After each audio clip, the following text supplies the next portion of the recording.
Ladies and gentlemen, welcome back to the channel. My name is Keith and you're watching Come On The Hoop Celtic. Happy Friday to you all. I thought I'd pop on my lunch and have a chat with you about the big game coming up on Sunday. 12 o'clock kick-off on Sky Sports against Livingston. Livingston at the moment are 4th in the league, folks. 4th in the league. They're unbeaten in the last 5 games, which is quite concerning. You know, like they won the other night 2-1 against Dundee United. 2 wins on the bounce, 2 draws and then a win. So look as we know, we haven't won at Livingston since 2007 and that was in the Scottish Cup. Hope you're well there, Paul. So if this is your first time tuning into the channel, please do subscribe, even a thumbs up or a comment below as well on the video. I will be doing a video later on talking about Feed the Bear Roy Aiken. That player throwback is going to be up, and then over the weekend I'll do Danny McGrain as well. So I'm going to try to get 2 or 3 throwback players done each week for the channel. As I said, I have to go back, do my homework, look at these goals before I was even born and get the stats and get the statistics and then put it all together. So it's hard work because I don't want people correcting me. But on Sunday I'm optimistic because look, we already went to Easter Road and started the season and ended that duck there. So why can we not do it at the Macaroni? Yes, they're in a good position. The manager came out and said that Celtic are the best team in the league, they're playing the best football in the league, which is correct as well. Let me know about the sound because I'm using the webcam, so it has a built-in speaker, which is pretty good. So how's it going, Jim? What's the crack? Happy Friday to you. Hope you're well. Hope you're doing well. I'll even try to move this webcam down a little bit so it's not covering me face. That's much better. That's much better now. So yeah, so let's put the score predictions in. Look, from the other night, what I was trying to say on the community channel was a lot of people are giving Maeda a stick, and I think it's very unfair. Daisy Maeda is getting a bit of criticism. He's after playing a full season in the Japanese league. He got the golden boot as well, and then there's people slating him, saying that he's not doing enough up front. I don't think he's getting enough service up front. I think the balls are being crossed in. We need another player in there, you know, helping him, and that's down to when Kyogo comes back. Sarah was one of the people that felt frustrated watching Maeda the night, but she's backed Maeda. She was one of the first people to back Maeda when we were linked to him. I can remember them comments. So yeah, just let me know. Just let me know what the sound is. I hope the sound's pretty good. You know, it's crystal clear picture as well. Want to be 120 quid for a webcam? So 2-0. It's an Astro pitch. It's a pitch that we've went there last season in the snow and we can get a result. We got beaten, we did, by Livi. Oh no, we drew that night, sorry. We got beaten at the start of the season. They beat us 1-0, and it's a game that we dread going to. Stadium we dread going to. But annoying the puns tomorrow. Always pressuring the lads wherever we win and lose. Okay, all we can do is go out, put our strongest team out. So my team, because Ange hasn't done his press conference just yet, it hasn't been up on Celtic TV, and I don't tend to go into Twitter too much and read what other people are saying because I'd rather hear it from Ange's mouth. So my team for Sunday will be Joe Hart, Jovanovic. I say go with Taylor as much as people are iffy about Taylor. Go with Taylor. I thought he played really outstanding the other night against St Mirren. I'm trying to think of Dundee United. St Mirren, Carter Vickers, Starfelt. I would play Callum McGregor more attacking in this game.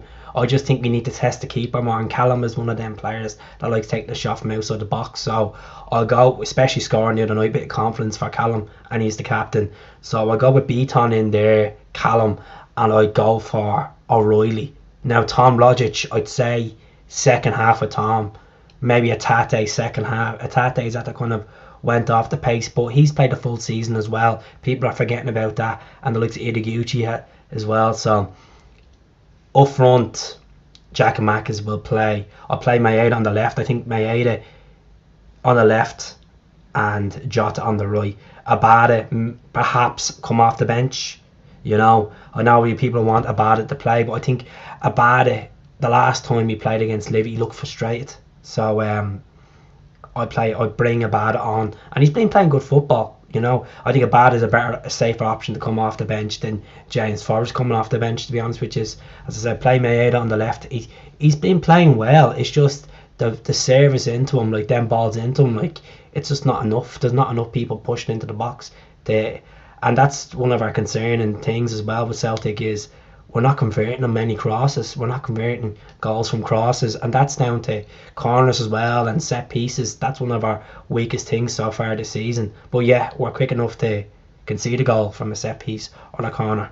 So hopefully we can work on that as well. So yeah, I'll be on till about quarter because I have to have, I'm obviously on my lunch. So I'm gonna get a cup of tea and stuff and get back to work at 2 o'clock. So as I said, I promise you, people are being asking on the channel what throwback players want to do, and I said I'll do Roy Aitken. So Roy Aitken, I'll do that tonight, and I'll get that up on the channel as well. I'll talk about Roy Aitken. Obviously capped 57 times for Scotland, 1 goal in for Scotland. He played for Scotland in the 86 World Cup in Mexico. He played in Italia 90 as well. He got picked for the 82 World Cup, but he never played any minutes there as well. And then he obviously he played for Celtic from 75 up to 1990 as well. So I've been doing my homework on the whole Roy Aitken thing, feed the bear. So it'll take time just to put it all together, and I'll put it out there. Some pages are saying under 500 appearances, and then Celtic are saying over 600 appearances. So I'm going to check that up. I'll obviously go with the club's statistics as well. And he scored over 50 goals for the Hoops as well.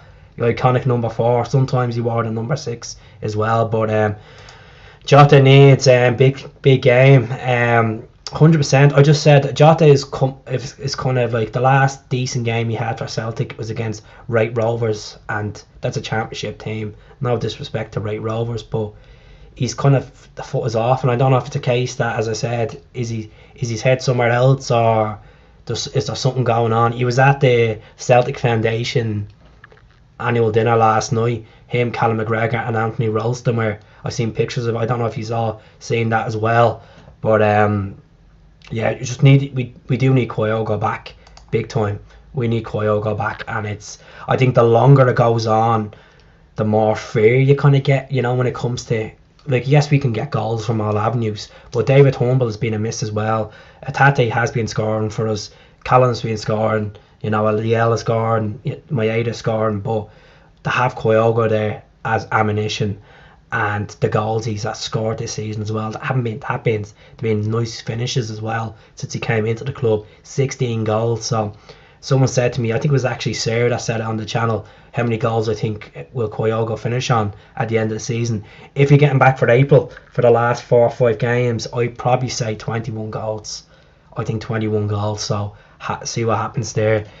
Beaton's been playing good football the last few games, but I will feel that we need. I just feel this is a Beaton game. Something about it. I just think Beaton slotting in there, good pass to the ball on the ground. I just find when Beaton comes on as a sub, sometimes his first few minutes he finds it hard to settle in, and he gives away stupid balls. But you put him straight into the game, start him off, give him the first half, and if it's a case that it's on working for Callum, attacking wise, drop Callum back a bit, and then you bring the likes of Roger John and keep O'Reilly on, or Tate on. There is options there. There's McCarthy and Sorrow as well, as much as people don't rate these players. But if Ange has them on the bench and he's confident of being these boys on, they must have some ability, So let's see what happens regards to that. I just think it's a Beaton game, and that's, people will disagree, and I've been saying that for a while now. On our day, not a team in Scotland can hang us.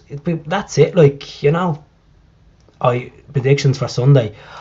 I'm going to fancy 2-1 on Sunday. I just think Livi will definitely score against us. Livi are 4th in the league, folks. They're 4th in the league.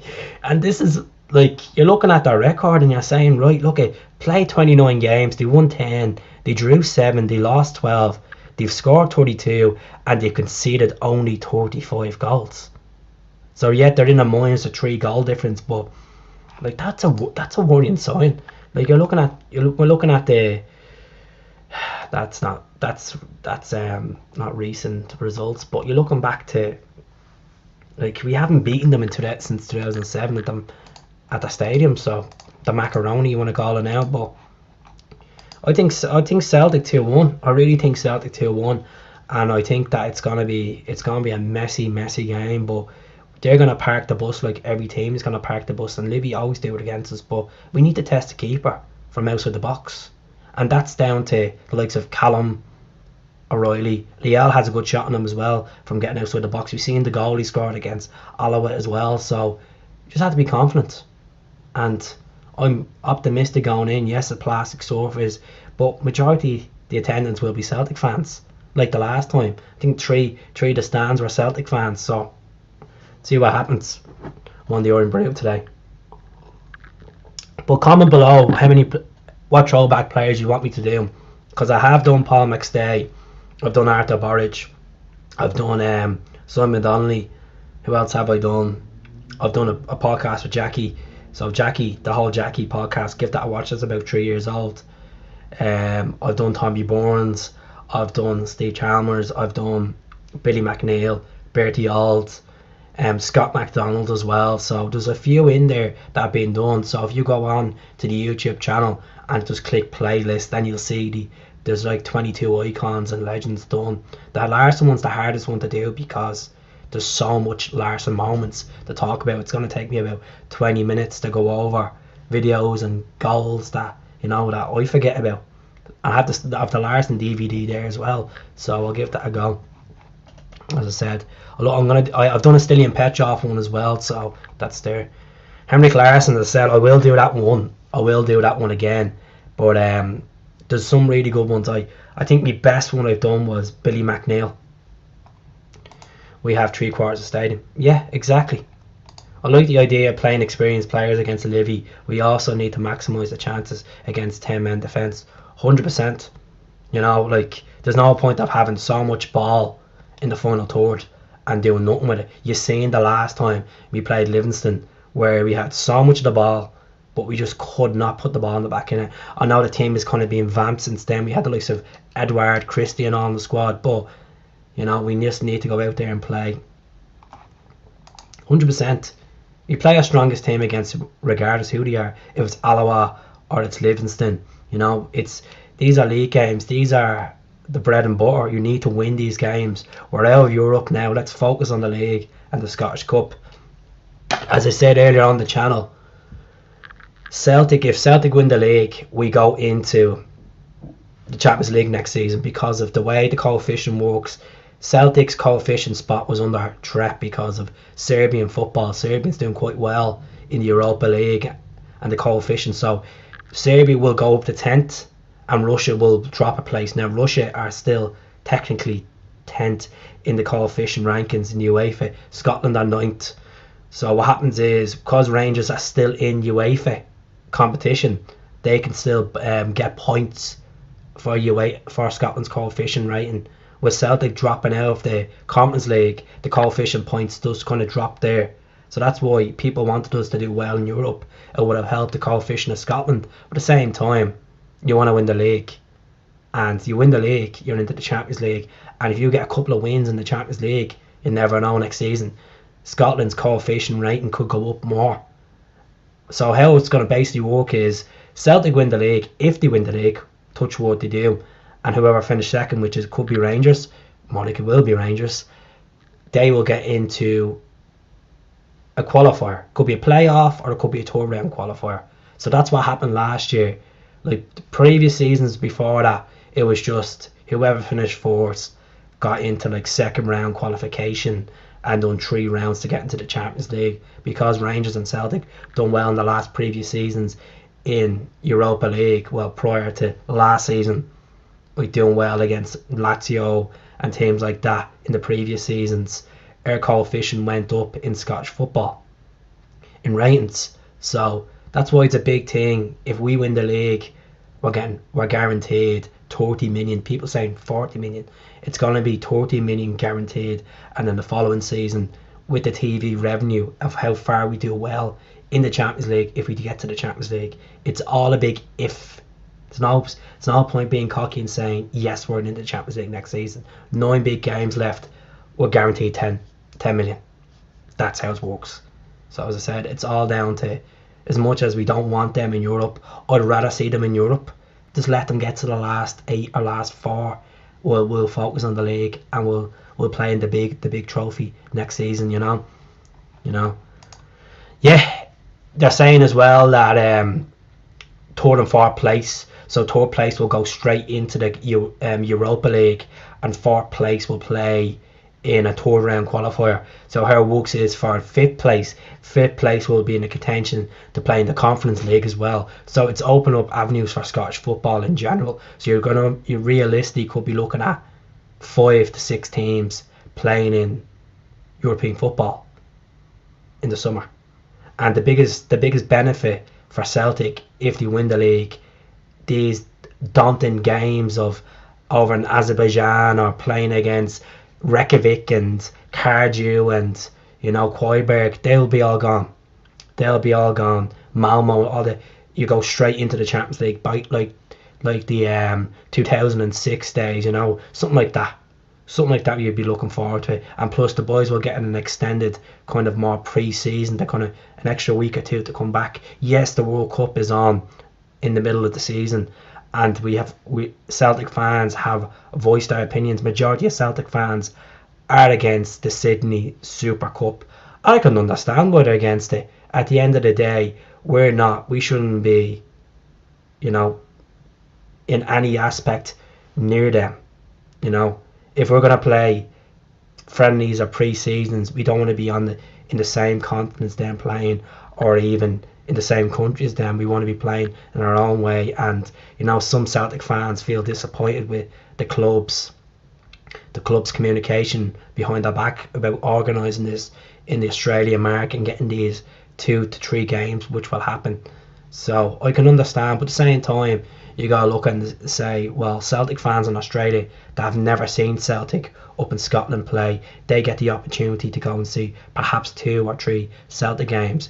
As you know, Sydney FC is coming to the first game on the 16th, and then the 20th is their friendly, as they want to call it. There's no friendly between 2 arch rivals. New history, old history, whatever you want to call it. There's no friendly between Celtic and Rangers. They're Rangers. So yeah, big performance needed on Sunday, 100%, definitely. As I said, if you're only joining in now, it's been since 2007 we went to the Macaroni and won there, and that Derek Lloydon was one of them goal scorers. So we need to get it right, and that was in the Scottish Cup. So we'll see what happens. We want teams to do well in Europe, 100%. At the start of the season, I'm one of them people. I keep my eye out for the likes of Hibs and Aberdeen and all. Even when they were trying to get into the Conference League, keep eyes on that stuff, because at the end of the day, it's putting Scottish football on a European map again. It's putting Scottish football out there, and it's good to see other players obviously get that European experience, and it develops players as well. And if these players get the European experience and they do well for the team, you turn around and say, well, you know what, they won't be that bad of an occasion for them if they ever be signed up for Celtic. So there's a benefit there, and plus it's money in, it's getting tourism in as well, some sort of away fans into these grounds, if it's Easter Road or Batodry or Ibrox or Tannadice, So yeah. But look, we were all gutted about. Look, I wouldn't say gutted. I was kind of, I don't like seeing Celtic. I don't like seeing Celtic lose 2 games in Europe in a row. But it's gonna benefit. It's gonna benefit Celtic in the long term. And what I mean long term is for the rest of the season. We have 9 games in the league, and we have a Scottish Cup. I think all these games clammed in. Injuries will happen. Travelling to God knows where. What affects the players, and we're already seeing it in part. Some games in the last 5 games, some of the legs are just tired. Some of the players are not arsed. I think since we've got 4th place in the league, some players have dropped off the pace, and that's quite worrying to say that for a team that's top of the league. Some of the players are not hungry as they were, and I don't know if you want to agree with me or not, but some of the players aren't. Jovanovic is hungry. Taylor's been hungry as much as I slate him. Carter Vickers has been hungry. Callum's been hungry. Atate showed spells, but it's getting them, everybody at a level where, look at Champions League football at the end of the season. As I said, Champions League football. You want to play Champions League football, it develops you as a player. You want to move away from Glasgow Celtic in a year or two and progress in your career to a bigger team as they want to see in their eyes, playing the Champions League, and that's the incentive, you know. And we should not be helping ourselves going our fun. That's it. I completely agree with you, Paul. Like, at the end of the day, I think it's an absolute joke, but you gotta look at it in perspective as a Celtic. If you're a Celtic fan living in Australia, you have a chance to see a team play, you're gonna be delighted. But at the same time, we're looking at the bigger picture here. We're in a, how would you say? I wouldn't say a relationship. I wouldn't say a relationship, or collaborating with Rangers for a pre-season, well, a few friendlies in Australia. It's absolutely, it's not great to think, even if they're going to be on the same plane over or not. Like, it doesn't, like, the fans have said it the other night. They said, shove your friendlies up, you know what.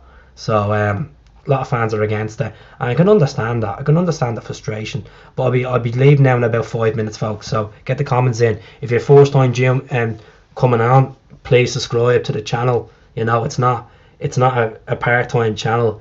Daily content goes up. As I said, I'll be doing a Roy Aitken throwback player profile later on. That'll be going up. There's a video up talking about Celtic's Champions League ambitions. Could be group stage football next season. It's 90% there that we could be playing group stage football, but we have to win the league, and that's why people are talking about Livingston on Sunday. Like, yeah, Jota's dropped off 100%. I would play Jovanovic and Ralston. Let us know. I think he's going to go for Taylor. I would love to play Jovanovic left back as well as a safe bet. You know, he obviously likes pushing up the field, and you know, he can win as a corner too, and he's a good cross at the ball, and he's hungrier. But like, it depends on Ralston as well. Ralston can be, you know, hot and cold, and that's the only thing about Ralston. As much as we love Jovanovic right back, and he's a savage right back, he's gonna go for big money. Hopefully we keep him in the summer. I know there was talks of Leicester being interested, 25 million, but see what happens. Like, as I said in the channel in the last week or two, Tierney's linked with Madrid. It's paper talk. Yes, it's paper talk. Don't always believe the papers. It's all speculation. Tierney's linked with Madrid. That's nearly, you're looking at 55 million there. And then if Frimpong goes to either Borussia Dortmund, Munich, Barcelona or Madrid, that's a 25, 27 million.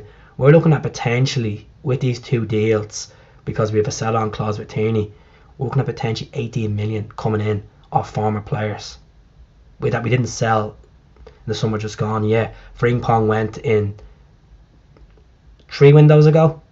So 18 million, you're looking at Carter Vickers and a Jota without us dipping into our club's finances and, you know, trying to get that book out. As Mick said on the channel the other night, 30 million we need to go out in this market. I know it sounds crazy for Celtic to actually go out and put 30 million into the transfer window, but if we get Champions League football, we have to be ambitious, and you know, players will move on the summer, and that's what happens with Celtic. Some players come for a year or two and then they move on, and we try and make big bucks.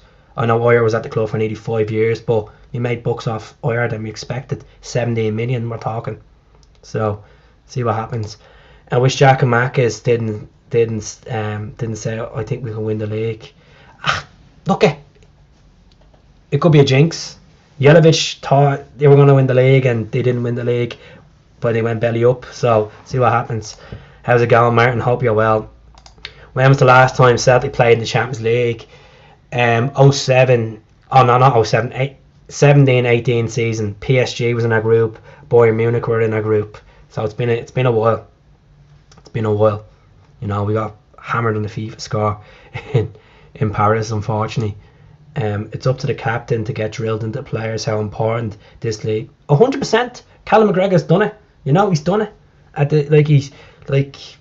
He's an invincible. He's a treble winner. He's a quadruple winner. You know, he's played under Lenny, Ronnie, Brendan, now Ange. So he's worked with Bruni a long time as well. So it's up to him to lead the team after that, past them white lines and get the win on Sunday against Livi, and the same against Ross County in the league, the following league game, and the same against Dundee at Tannadice as well. 100%. I wouldn't. Taylor was class. Taylor was good, and Taylor was really good, and I get that's why I give him praise. Like, as I said, I'm one of these people that slate Taylor all the time, but you have to give him praise. He was solid against St Mirren. I thought he played pretty well against Motherwell away. I thought he played pretty well against Rangers as well. I thought he was pretty good in that derby, you know, the Glasgow derby. Simon from Sefcoff TV, not happy about the cup thing. I don't mind him. Let him be upset. The Celtic win the league, as we know, into the Champions League, and then we'll have the right attitude against Livi.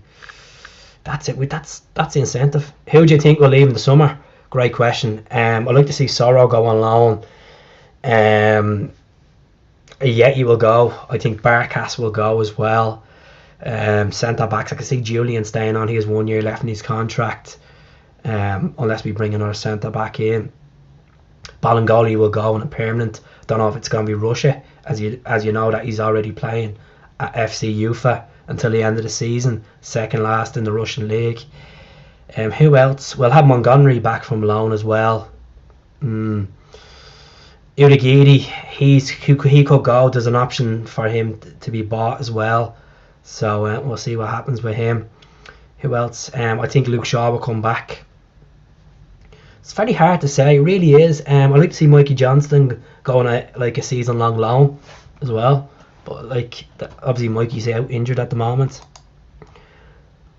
Mind this, it was meant to be a rebuild season, but two fans are getting back on the... Yeah, that's what I'm saying. There's no point of getting back. As I said, I've always been against Mikey Johnston before the season, folks. And as I said, I just don't think he is Celtic calibre.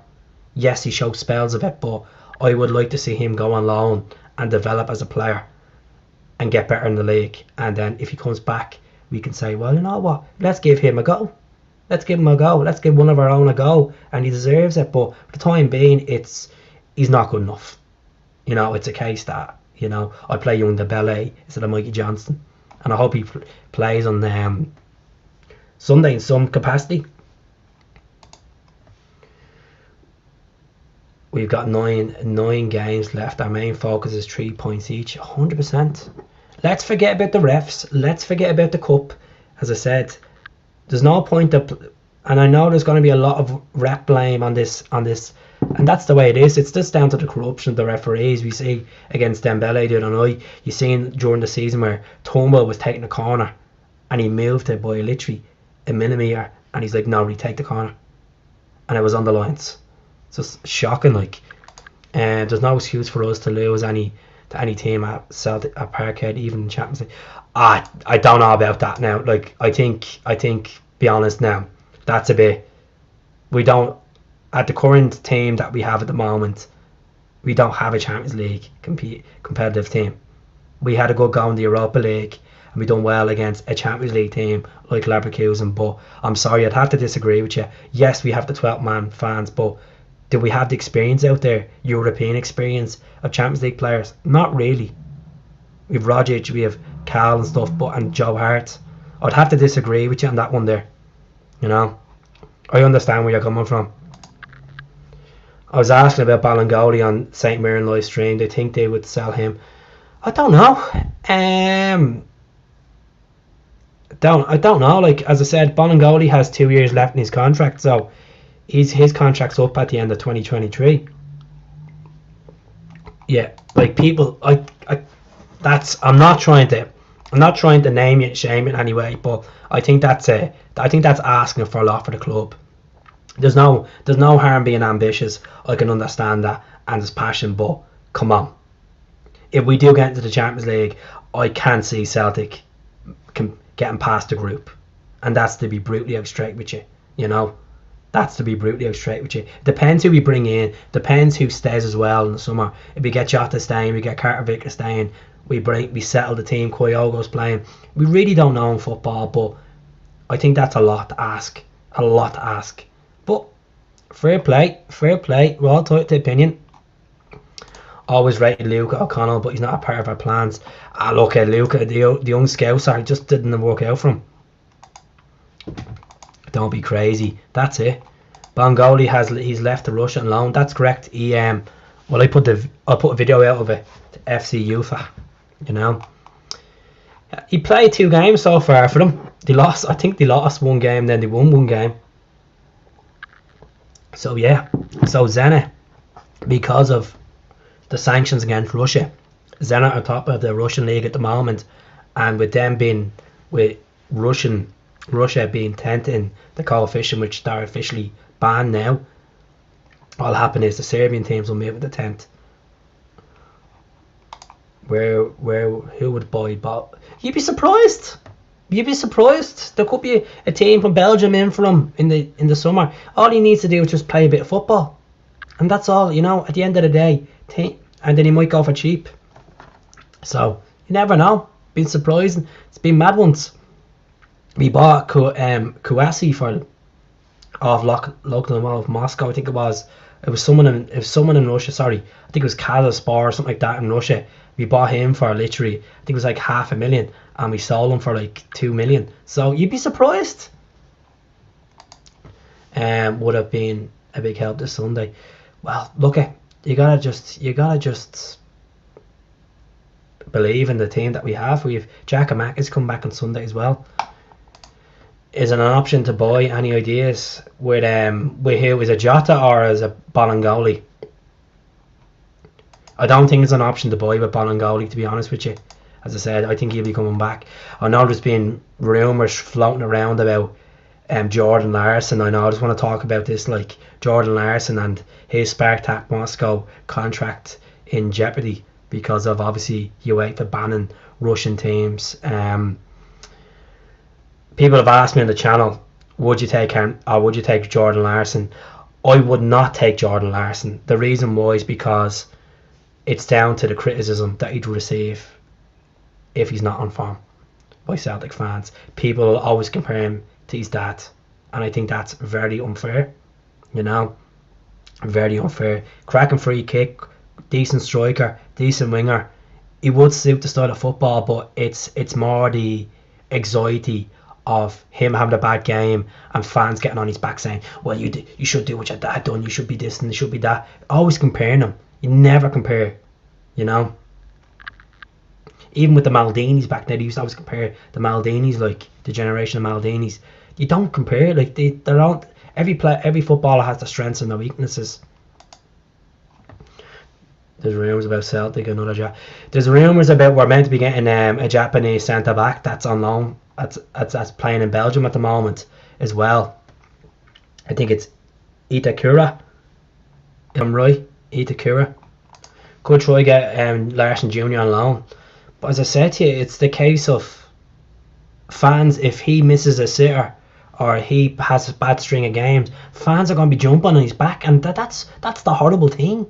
We all love success, we all love praising players, but when things go bad, people are just nasty.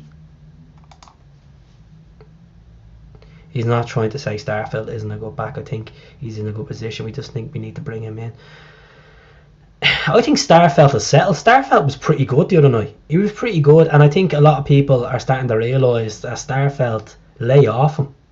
Like, yes, he's fantastic at winning balls in the air. He hasn't scored yet in the opposition half, but with a corner. But we need more of that from Starfelt.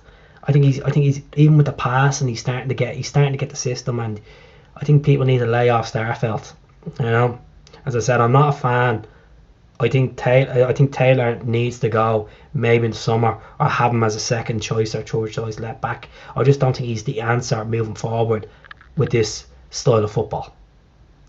And that's how I feel about Taylor. It's not being harsh, I just don't think he suits the style. But as I said, he's pulled off some cracking performances as well. So I hope he proves me wrong. I hope he does. Starfelt and Taylor. Yeah, they were. Well, I thought Jovanovic was. I thought Jovanovic was our best player. I thought Jovanovic was our best player on Wednesday night.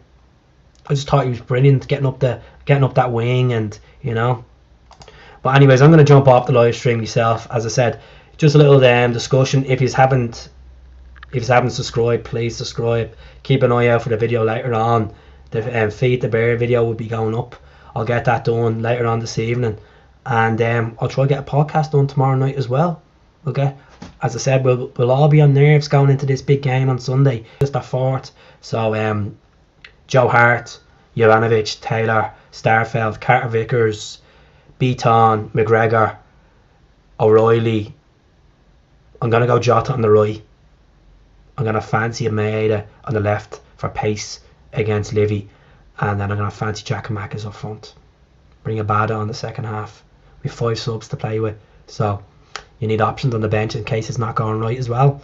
You know, it's going to be a frustrating first half, but I'm just thinking outside the box, folks. Thinking outside the box. You know, we need to get it right on Sunday. And look, we've ended the Hibs guru, so let's go out and beat Livi in the macaroni. So let's see what happens. So thanks very much for watching, folks. I really appreciate you tuning in, and subscribe to the channel. And if you have subscribed already, there's a beautiful share button there. Just share it to your friends on WhatsApp, Snapchat or Facebook. Every sub helps, you know. So Tesco's will be after me soon. Every little helps. But hell, all the best. Take care.